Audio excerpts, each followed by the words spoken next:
하이델베르그 요리문답 제24주차 문답 함께 살펴보도록 하겠습니다. 문답 먼저 같이 한번 읽어보면요. 제62문답 질문: 그러나 왜 우리의 선행이 하나님 앞에서 우리의 의가 온전한 의 혹은 의의 한 부분이라도 될 수 없습니까? 답: 하나님의 심판 앞에서 용인될 수 있는 의는 절대적으로 완전해야 하고 모든 면에서 신적 법에 합치해야 하기 때문입니다. 또 이 생에서 우리가 행하는 최선의 행위도 모두 불완전하고 죄로 더럽혀져 있기 때문입니다. 제63문답 질문: 그렇다면 우리의 선행은 공로가 되지 않는다는 말입니까? 그런데 하나님은 선행에 대한 이생과 내생에 보상하지 않으십니까?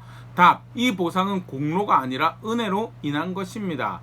제64문답 질문: 그렇다면 이 교리는 사람들을 조심성 없고 불경스럽게 만들지 않습니까? 답: 결코 아닙니다. 참된 믿음으로 그리스도에게 접붙임된 사람들은 감사의 열매를 맺지 않는 것은 불가능하기 때문입니다. 교회의 선행과 관련해서 또 믿음과 선행에 관련하여서 교회 성경에서 가르치고 있는 바를 간단하게 요약하여서 확인하고 있는 그런 문답인데요. 계속해서 우리 지난 시간에 이어서 함께 살펴보도록 하겠습니다. 믿음으로 구원받는 거죠. 믿음으로 의롭다고 여김 받는 거죠. 사람의 선행은 하나님 앞에서 의롭다고 여기 결정적으로 또 궁극적으로 의롭다고 받을 수 없다라는 것이 분명히 성경에서 확인하고 있는 바인데요. 갈라디아서 3장 10절 11절 무릇 율법 행위에 속한 자들은 저주 아래 있나니 기록된 바 누구든지 율법책에 기록된 대로 모든 일을 항상 행하지 아니하는 자는 저주 아래 있는 자라 하였음이라. 또 하나님 앞에서 아무도 율법으로 말미암아 의롭게 되지 못할 것이 분명하니 이는 의인은 믿음으로 살리라 하였음이니라. 율법의 행위에 속한다는 쉽게 말해서 행위로 하나님 앞에서 의로움을 얻고자 하는 자는 저주 아래 있다. 충분히 모든 것을 하지 못했다라는, 아니 죄 있다라고 일컬어지는 상태를 의미하는 거죠. 왜? 모든 일을 항상 행하지 않기 때문에. 이게 굉장히 중요한 이해인데요. 하나님 앞에 의롭다고 여김 받을 수 있을 만한 자격을 갖추기 위해서는 모든 일에 항상 하나님 기준에 충족하는 자리에 있어야 되는, 사람이 그렇게 살 수 있는가? 그렇지 못하다. 그래서 처음부터 하나님께서 이야기하셨던 것이 의인은 믿음으로 말미암아 살리라. 실제로 성경에 기록되어 있는 굉장히 신실한 신앙의 조상자, 아주 훌륭한 신앙의 모본이고 소위 의인이라고 불려질 만한 사람이죠. 대표적인 예가 아브라함의 경우 믿음의 조상이라고 일컬어지고 하나님 앞에서 구별되고 합당한 걸음을 살기 위해 굉장히 수고를 많이 한 아름다운 모습이지만요, 그렇다고 해서 그가 소위 지금 우리가 살펴봤던 모든 일에 항상 하나님 뜻에 기쁨이 되었는가. 그래서 결정적으로 그의 인생을 돌아볼 때 완전하였다라고, 온전하였다라고, 의롭다라고 이야기할 수 있는 사람은 전반적으로 의로운 고백들이 많이 담겨있긴 했지만요, 창세기 16장 2절 사레가 아브라함에게 이르되 여호와께서 내 출산을 허락하지 아니하셨으니 원하건대 내 요정에게 들어가라. 내가 혹 그로 말미암아 자녀를 얻을까 하노라 하매 아브라함이 사레의 말을 들으나. 굉장히 치명적인 아브라함의 삶의 오점이죠. 사례의 말을 들어서 하나님의 말씀을 의심하였고요. 그래서 사람의 방법, 자기들의 방법으로 후손을 얻기 위해서 첩을 들였던, 사례 여종의 하갈을 첩으로 들였던 그런 방법을 쓴 것, 과연 모든 것이 의롭다, 다른 기타 행위들이, 심지어 이삭을 바치는 일까지 굉장히 믿음의 고백을 했던 아브라함이죠. 그렇다고 해서 그의 삶을 전체적으로 돌아볼 때 모든 것이 의로웠는가라고 할 때 그렇지 않다라는 굉장히 한 큰 오점이죠. 다윗과 같은 경우에 다윗도 하나님 마음을 따른다라고 하는 평가를 받을 만큼 굉장히 하나님 기뻐하셨던, 모든 하나님 기쁨이 될 만한 선택들을, 심지어는 왕이 되는 것이 자기의 권리였으면 하나님 정하셔도 그것이 하나님께 내게 주신 약속입니다, 내 권리입니다라고 할 수 있는 충분한 자격이 있었음에도 불구하고 끝끝내 사울을 죽이기를 거부하고 거절했던 굉장히 아름다운 신앙의 고백들을 많이 만들었는데요. 그럼에도 불구하고 시편 51편 4절 내가 주께만 범죄하여 주의 목전에 악을 행하였사오니 주께서 말씀하실 때 의로우시다 하고 주께서 심판하실 때 순전하시다 하리이다. 우리의 아내 바세바를 탐하여서 한 가정을 박살을 내죠.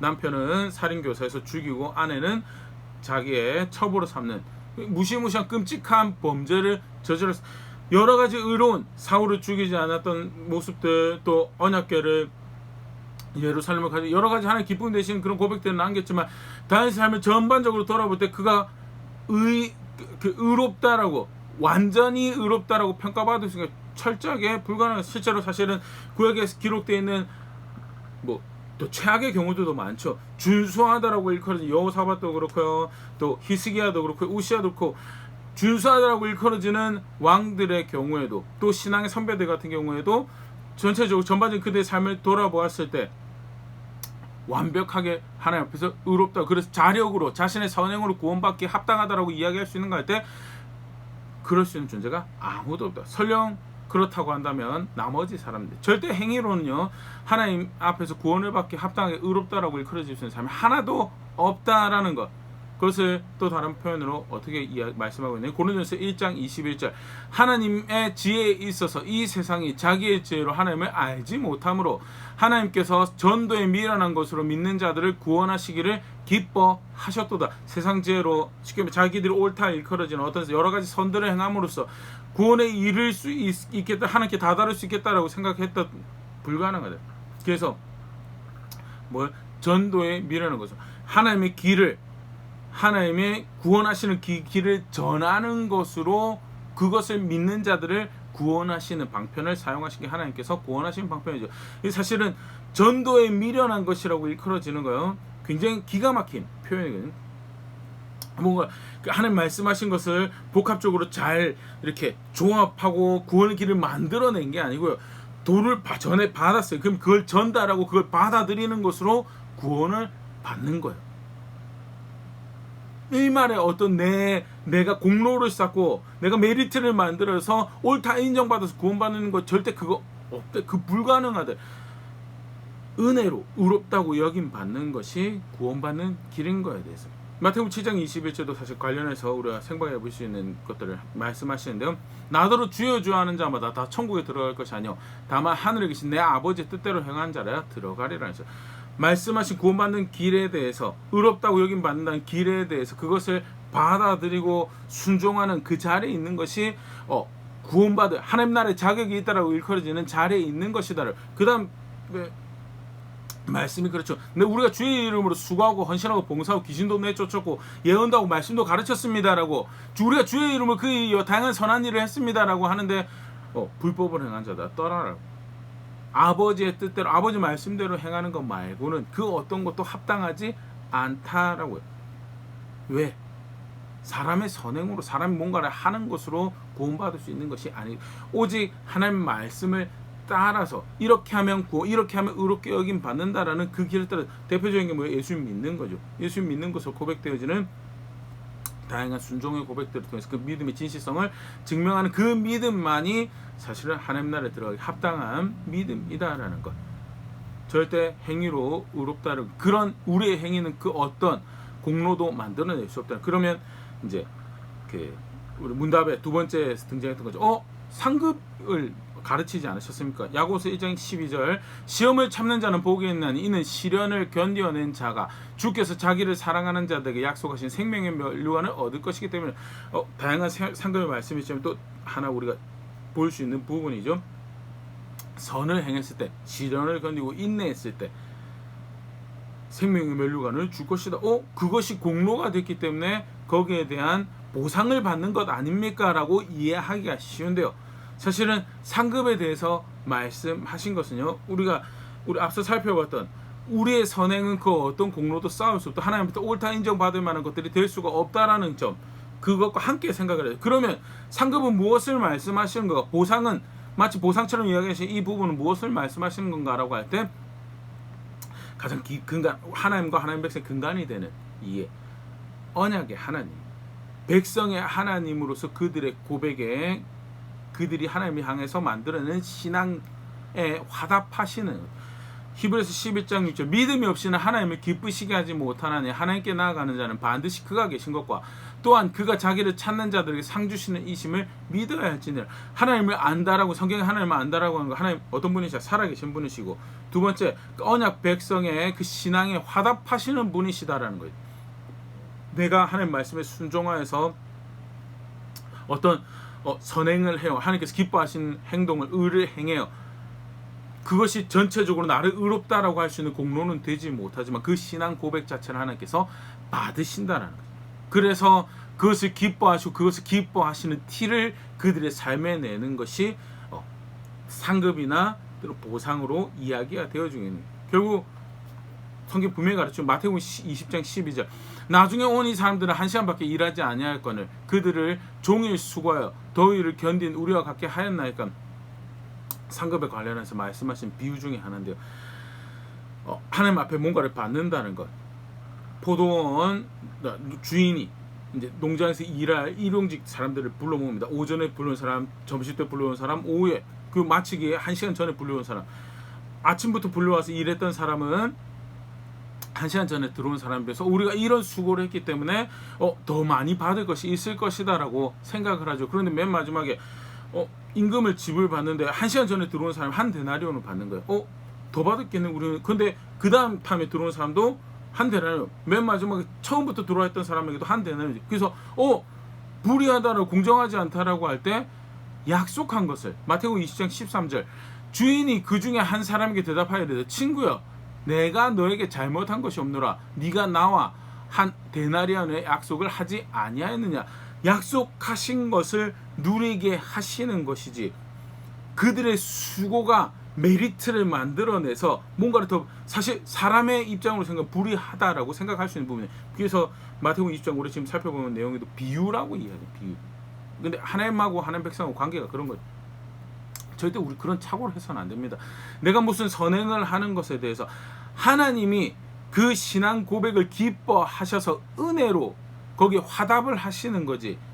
내가 뭔가를 공로로 만들어서 하나님도 거부할 수 없는 어떤 메리트를 만들어 내가 그걸 부인하면 불의한 하나님이 되니까 내가 뭔가를 보상을 해줘야 되겠다는 그런 식으로 절대 그렇게 운영되는 것이 아니다라는 약속한 것을 은혜로 누리는 내가 자격이 있어서 뭔가를 하는 게 절대 아니다. 그러면 가장 기본적인 자세가 뭐냐? 누가복음 17장 10절 이와 같이 너희도 명령받은 것을 다 행한 후에 이르기를 우리는 무익한 종이라 우리의 하여야 할 일을 한 것뿐이라 할지니라. 종이 일을 했다고 해서 먼저 밥을 먹게 해주고 종이 일을 했다고 해서 수고하고 내가 너를 위해서 밥을 해줄게라고 미화된 인간 세상의 아름다운 이야기로 그런 좋은 마음을 가진 주인도 있다. 그거 말고요. 보편적으로 시스템 안에서 종은 종이에요. 주인은 주인. 자기가 수고하고 일을 해놓았다라도 주인의 식사 시간에 맞춰서 주인의 식사를 먼저 섬기고 그리고 기다렸다가 자기 식사를 먹는 게 종이고요. 마땅한 자기의 일을 한 거예요. 그게 하나님 백성요 은혜로 생명을 얻었어요. 다 뒤집어엎고 망가뜨려 버렸는데 은혜로 다시 하나님 나라에 살 소망을 얻게 되었어요. 그리고 그 믿음의 신앙 고백으로 수고를 한 것들에 대해서 보상을 이야기한다고요. 상급과 보상에 대한 가르침 분명히 있습니다. 그러나 그것은 하나님이 은혜로우셔서 그 신앙의 고백을 받겠다고 하신 것이지 내가 공로를 쌓아서 이거를 외면하지 못하실 거라는 그런 이해로 말씀하신 것이 절대 아니다라는 거예요. 분명히 정리되어 주시면 좋을 것 같고요. 첫째, 절대 하나님 앞에서 공로를 쌓을 수 있는 선행을 하는 것이 절대 아니다라는 거예요. 두 번째, 보상과 상급은 은혜로 주시는 거다. 그러면 마지막인데요. 그러면 그 하나님 백성의 선행에 대한 의무는 없는 것입니까? 은혜로 구원받지, 은혜로 약속으로 하신 것을 받는 것이 그렇다고 하면 뭔가 선행에 대한 강요가 되는 것이 하나도 차라리 선행에 대한 강요를 있는 자신의 선행으로 보통 윤회설을 지지하는 불교나 힌두교 같은 경우에 내가 선행으로 해서 더 나은 삶을 더 나은 것으로 속칭 이제 말하는 환생이죠. 더 나은 것을 누리게 될 거다는 거 열심히 선행에 대해서 자기 욕심을 쫓아서 선행을 열심히 하죠. 캐톨릭 같은 경우도 선행의 구원의 한 덕목으로 들어가기 때문에 선행을 하지 않는 이상은 구원받을 수가 없는 거예요. 그래서 그 열심히 자기 구원을 위해서 선행을 해요. 그런 사람들에 비하면 교회는 선행의 의무가 떨어지네요. 실제로 그렇게 이해합니다. 그래서 교회 버젓이 다니면서 살인도 저지르고 다른 사람 자기 욕심 쫓아가면서 다른 사람이 권리들 마땅한 권리들을 빼앗는 그런 일을 하면서 자기 천국 갈 거라고 생각하는 그런 그릇된 이해들을 만들어 와요. 근데 교회요 구원을 내 선행으로 만들어가지 않고 내 선행으로 어떤 보상을 얻어내는 게 아니더라도 당연한 선행의 의무가 있다고 성경은 가르치고 있습니다. 왜? 그럼 첫 번째, 뭐 어떤 선행의 의무를 가지고 있는가? 은혜를 안다면 진짜 진실되게 그 은혜를, 놀라운 하나님이 자신의 아들의 생명을 대가를 지불해서 생명을 주신 그 은혜를 안다면 감사할 수밖에 없고, 감사를 한다라고 한다면 선행을 할 수밖에 없다는 것이 성경의 바른 것. 그래서 은혜를 바르게 아는 모습이, 속칭해서 구원받는 믿음을 가지고 있다라는 것이 야기하는 필연적인 결과가 뭐냐? 감사의 고백으로 선행을 할 수밖에 없다라는 것이 교회 선행의 의무 첫 번째 모습. 히브리서 13장 15절 16절. 그러므로 우리는 예수로 말미암아 항상 찬송의 제사를 하나님께 드리자. 이는 그 이름을 증언하는 입술의 열매니라. 구원하시는 은혜를 베푸시는 하나님께 대하여 항상 찬송의 제사를 드리자.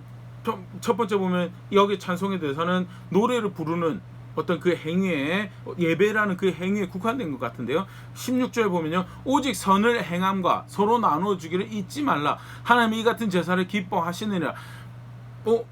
기뻐 받으시는 감사의 고백, 제사, 찬사는 입술의 고백뿐만 아니라 뭐가 들어가요? 선을 행하는 것, 나누어 주는 것이 포함된. 그래서 앞에 찬송의 대사는 단순히 제의적인 게 국한되지 않는 모습을, 바르게 감사하는 모습이 뭐냐? 제의적인 모습 분명히 있습니다.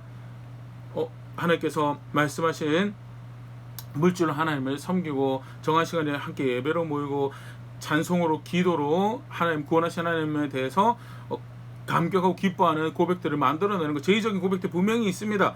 그러나 그것만 찬송의 제사가 아니고 선을 행하는 것도 하나님께서 기뻐하시는 제사고, 서로 나누는 것도 기뻐하는 제사다라는 거예요. 분명히 하나님께서 그 같은 제사를 내가 기뻐한다. 내가 은혜를 압니다, 감사합니다라고 하는데 내가 하고 싶은 제의적 고백만 하고 있어요. 피조 바리새인들 그러겠죠. 이사야 시대 그렇고요. 선을 행한 거 나눠주기를 잊어버리지 말라라고 당부하시. 그게 하나님께서 기뻐하시는 제사라고. 은혜를 안다면요, 그래서 은혜의 주인을 기뻐하고 그 소망으로 인해서 내가 감사한다고 이야기한다면요, 반드시 선을 행하는 자리에 있어야 되는 게, 그게 교회의 자리고요. 성도 하나하나 오늘 저와 우리가 가지고 있는 선행의 의무의 자리죠. 요한에서 2장 4절 5절, 그를 아노라고 그의 계명을 지키지 아니하는 자는 거짓말하는 자, 진리가 그 속에 있지 아니하되. 신앙을 가지고 있다고 하면서 계명을 따르지 않는, 계명을 따른 선을 행하지 않는 것, 그건 거짓말하는 거다. 그래서 5절, 누구든지 그의 사랑, 그의 말씀을 지키는 자, 그의 하나님의 사랑이 참으로 그 속에 온전하게 되었나니 이로써 우리가 그 안에 있는 줄 아느니라 하면서 하나님의 사랑이 그 속에 온전히 있다라고. 하나님의 사랑이 그 속에 온전하게 있다. 두 가지 의미를 가지는 것으로 우리가 학자들이 해석을 하는데, 첫 번째는요, 하나님의 사랑을, 하나님께서 베푸시는 사랑을 온전하게 아는 자리에 있다. 앞에 우리 히브리서 봤었던 거랑 마찬가지. 하나님의 사랑을, 예수 그리스도 통해서 주어진 하나님의 사랑을 온전히 안다면 어떤 자리에 있으면 그의 말씀에 따라 선을 행한 자리에 있어야 된다는. 선을 행한다라는 것은 하나님의 사랑을, 하나님께 베푸신 사랑을 온전히 아는 것. 반대로 그러면 선을 행하지 않는 것은, 아무리 저는 교회에 다니고 있는데요, 저는 하나님 나라 제 것이라고 이야기해도 선을 행하지 않는 것은 하나님 사랑을 온전히 모르는 거다라고. 선에 대한 의무를 교회가 가지고 있죠. 또 두 번째, 이 하나님 사랑을 어떻게 해서 하나님을 향한 우리의 사랑, 나의 사랑, 교회의 사랑을 이야기하는 것. 말씀을 지킨 자는 하나님을 사랑한다고 하는 고백을 하는 거다. 왜? 베푸신 사랑을 아니까. 베푼 사랑 안에서 내가 감사합니다로 고백한 자리에 있기 때문에, 사랑하지 않을 수 없는 하나님을 알기 때문에 그의 말씀을 따르는 자리에 있다. 반대로 그렇지만 말씀 따르지 않는 건 하나님 사랑하지 않는. 두 가지 해석 다 맞는 거고요. 그 요한이 중의적으로 해석할 수 있는 여지를 둔 표현을 사용하면서 그의 사랑을 충분히 알고 그를 사랑한다라고 고백할 때 마땅히 행해야 될 신앙의 모습이 뭐냐? 그의 말씀을 따라 선을 행하고 의를 행한 자리에 있는 것. 감사의 은혜를 아는 자로서 감사의 고백을 하는 자리에 있어야 하기 때문에 교회와 성도는요, 그게 사실 구원받는 믿음의 굉장히 중요한 한 모습이죠. 선행의 의무를 가지고 있다라는 것. 또 나아가서 비슷한 유사한 모습, 마태복음 5장 16절, 이같이 너희 빛이 사람 앞에 비추게 그들로 너희 착한 행실을 보고 하늘에 계신 너희 아버지께 영광을 돌리게 하라. 놀라운 은혜를 베푸신 하나님의 아버지를 압니다. 그 사랑을 압니다. 그래서 그를 사랑합니다. 그를 사모합니다. 그 어떤 것보다도 그 하나님이 영광스럽게 높임 받고 칭송받기를 원합니다라고 이야기한다면요, 뭘 하냐? 착한 행실을, 그가 영광 받으실 수 있는 착한 행실, 내가 임의로 결정한 착한 행실, 그의 말씀을 따른 착한 행실을 하는 것이 그게 교회의 자리고 성도의 자리. 교회요, 누구보다도 정직해야 될 이유를 가지고, 누구보다 공평해야 될 이유를 가지고, 누구보다 정의로워야 될 이유를 가지고 있다. 그거 없으면서 믿음이 있다라고 하는 거예요. 그거는 가짜. 우리 조금 더 살펴볼 텐데요. 또 신앙 고백, 첫 번째는 감사의 고백으로서 선행에 대한 의무를, 성경이 가르치는 분명히 봐죠. 하나님께 영광을 받으시는 선행의 제사를, 그의 말씀을 따르는 것으로 그를 사랑하는 고백을 하는, 선행을 행하는, 기뻐 받으신 제사가 선행이다라고 말씀하신 하나님 앞에서 당신의 구원의 하나님입니다라고 고백해야 하는 자리이기 때문에 감사의 고백으로 선행의 의무를 가지고 있다라는 것. 두 번째, 내가 믿음을 가지고 있다라고 할 때 그 믿음은 무엇을 의미하는가? 나의 행함을 담아내는 자리에 있어야 돼. 요한복음 3장 36절, 아들을 믿는 자에게는 영생이 있고 아들을 순종하지 않는 자는 영생을 보지 못하고 도리어 하나님 진노가 그 위에 머물러 있느니라. 많이 살펴봤던 말씀이죠. 믿는 것과 순종하는 것을 대조하고 있다는, 결국 사실은 바르게 믿는다는 건 뭘 담아? 순종이라는 것은 예수 그리스도의 말씀을 따라서 하나님 아버지의 말씀을 따라서 거룩함을 살아내고 공평함을 살아내고 선함을, 긍휼의 여김을 살아내는 자리에 있는, 그게 바로 믿는 믿음입니다. 요한복음 14장 23절, 예수께서 대답하여 이르시되 사람이 나를 사랑하면 내 말을 지키리니 내 아버지께서 그를 사랑하실 것이요 우리가 그에게 가서 거처를 그와 함께 하는, 하나님과 함께하는 믿음, 하나님과 함께한다라는 그 신앙의 고백이 뭐냐? 내 말을 지키는 거예요. 입술로 사랑합니다, 사랑합니다, 사랑합니다 하고 배신하죠. 허다합니다. 그런 예를 찾아보시면 진짜 사랑하는 거요, 내 말을 지키, 예수님 말씀 따른 거요, 선을 행하는 거죠. 그게 거처를 함께하는 믿음의 모습이다. 순종, 선행, 그 말씀을 따라 사는 삶으로 고백되어지는, 확인되어지는 그 믿음의 진실성. 그래서 신앙 고백을, 바른 신앙, 바르게 예수를 믿는다고 한다면 반드시 선행의 의무를 가진다는 거. 야고보서 2장 19절 20절, 네가 하나님을 한 분인 줄 믿느냐? 잘한도다. 귀신들도 믿고 떠느니라. 허탄한 사람아, 행함이 없는 믿음이 헛것인 줄 알고자 하느냐. 야고보 분명히 어떻게 보면 이 주제와 관련해서 가장 도드라지게 직접적으로 이야기하고 있는 서신이 사실 야고보서죠.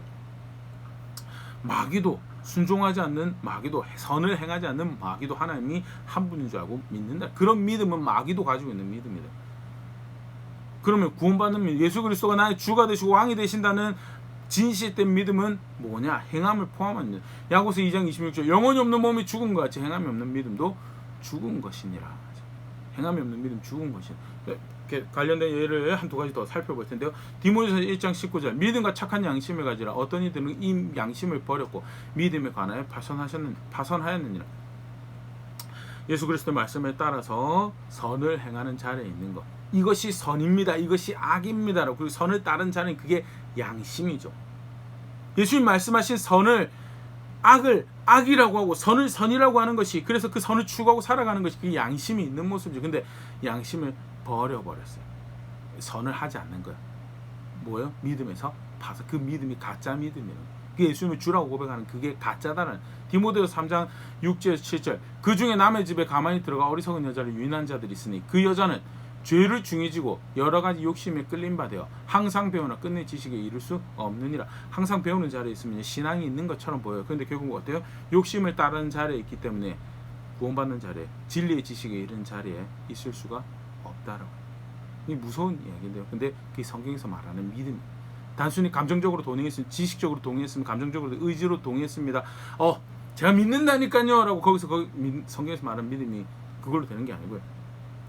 실제로 그렇게 믿었으면요, 욕심 내려놓고요, 예수님께서 말씀하신 선을 사모하고 사랑하고 추구하는 자리에서, 악을 지속적으로 벌어가는 자리에서 선행을 해가는 자리에 있는 것이, 의를 행하고 공평을 살아가며 공정함과 긍휼의 여김을 살아가는 자리, 그렇게 선행을 행하는 자리에 있는 게, 그게 예수를 믿는 신앙의 모습이다는. 그래서 신앙 고백으로서 선행의 의무를 가진다는. 절대 믿음으로 구원받는다라는 것이 선행의 의무를 저버리잖아요. 안타깝지만 지난 교회 역사에서 실제로 그런 잘못 그릇된 이해가 있어 믿음으로 구원받기 때문에 굳이 선을 행하지 않아도 구원받을 것처럼 대표적인 예가 사실은 콘스탄틴 대제주 자기가 하고 싶은 거 다 방탕하게 살아갑니다. 마지막에 결국 죽는 그 다잉 베드라고 이제 자기 죽음의 자리에 이르러서야지 세례받고 했던 거 굉장히 그릇된 예고 잘못된 예거든요. 근데 이제 일종의 황제가 그런 식으로 해놨으니까 이제 그릇된 저렇게도 교회 이론으로 받아들여지는구나. 교회 이론으로 받아들여지는 게 구원받은 백성이 되는 건가? 그런 식으로 저 지금 회개하지 않을 겁니다. 저 그런 선행의 의무를 지고 싶지 않습니다. 아니면 믿고 난 후에도 믿음으로 구원받는 거기 때문에 믿기만 하면 마음에 동해서 감동 있고 믿은 것 같습니다. 그것만 있으면 어떤 선행의 의무를 지지 않아도 자기 믿음이 진실한 것처럼 그렇게 하나님 나라 갈 것처럼 성경 절대 그렇게 가르치고 있지 않다라는 거예요. 오히려 더 강력하게 그 은혜를 안다며 감사의 고백으로 선행을 하는 의무를 지는 자리에 있다는 거예요. 그게 그가 기뻐하신 제사이기 때문에 그런 자리에 있다는 거예요. 제 예수 그리스도를 믿는다면 그 믿음이 의미하는 바 진실함을 고백하는 선행을 고백하는 자리에 있어야 되는 그게 신앙이다. 그런 도덕성을 버리고 양심 버려버리면 믿음이 파산하는 자리이다. 에베소서 5장 5절 너희도 정녕 이것을 알거니와 음행하는 자나 더러운 자나 탐하는 자 곧 우상 숭배자는 다 그리스도와 하나님 나라에서 기업을 얻지 못하리니. 예수 믿는 거하고요 양심 소유 음행하는 거 예수 믿는 거하고 더러운 윤리적으로 도덕적으로 더러운 것을 행하는 불의를 행하는 자리에 있는 거 욕심 따라 탐하는 자리에 있는 거 그거 하나님 나라 거기 없다는 그런 믿음 존재하지 않는다. 그렇기 때문에 뭐가 요구되어져요? 더욱더 선행에 대한 요구가 의무가 있는 자리가 신앙을 고백하는 믿음으로 구원받는 자리다라는 거예요. 간단하게 24수차 문답 살펴보면서 교회가 가지는 믿음의 의무, 선행의 의무에 대해서 함께 생각해봤는데요. 나는 어떻게 내 신앙을 고백한 자리에 있는가? 믿음으로 구원받기 때문에 어떤 선행의 의무도 지지 않는다는 거 그게 사실 구원파의 대표적인 메시지였죠. 예수님 몇 년 몇 월 며칠 날 영접했습니다. 그러면 모든 선행의 의무에서 자유롭습니다. 음란한 거, 탈세하는 거, 불의로 다른 사람의 이익을 침해하면서 몇 년 형 살고 나오면 그 다음에 몇십억이 내 건데라고 도둑질하는 거 그거 몇 년 몇 월 며칠 날 영접했으면 다 상관없어 천국 갑니다라고 이야기하는 그런 이해 성경의 믿음으로 구원받는 거 그것만 강조해서 그릇된 신앙을 만들어냈죠. 성경에서 말하는 가르치는 신앙이 절대 아니다라. 나는 실제로 감사의 의무를 지고 신앙 고백으로서의 선행의 의무를 지고 있는 자리에서 바른 고백들을 만들어가고 있는데 무엇이 선인지에 대해서 고민하고 배워가며 실제로 그 살아가기 위해서 철저하게 내 욕심을 거스르는 그런 싸움들을 해가고 있는지 말씀을 다시 돌아볼 수 있으면 고민해 볼 수 있으면 좋을 것 같고요. 분명히 구체적인 신앙을 고백해야 될 삶의 모습들을 명시하고 있다는 사실 자체가 경각심을 조심성을 일깨울 수 있으면 좋고 계속해서 양심을 바르게 붙잡고 걸어갈 길을 걸어가는 자리에 있는 우리가 될 수 있으면 좋을 것 같습니다.